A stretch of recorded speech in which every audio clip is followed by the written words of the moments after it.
Hai, Assalamualaikum. Buat apa tu? Hari ni kita nak bincang topik apa ya?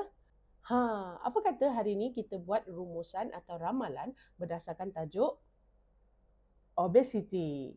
Kepada anda, murid tahun 6, anda boleh rujuk buku teks halaman 24 dan 25.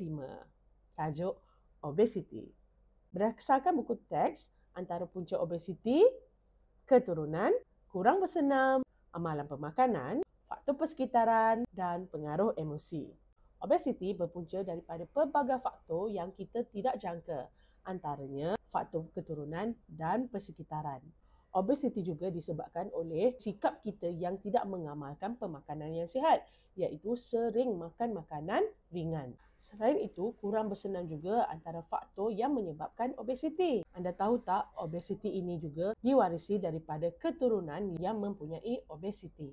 Obesiti ini perlu dicegah sejak kecil lagi. Jika tidak, penyakit ini akan berlanjutan hingga kita dewasa. Kita perlu ingat kesihatan ini adalah tanggungjawab diri kita sendiri. Jika kita telah mendapat obesiti, akan mengalami pelbagai masalah. Contohnya, penyakit buah pinggang. Jika berat berlebihan, buah pinggang kita akan dipaksa untuk bekerja dengan lebih keras. Lama-kelamaan, buah pinggang kita akan rosak dan tidak dapat berfungsi dengan lebih baik. Dapat sesuatu?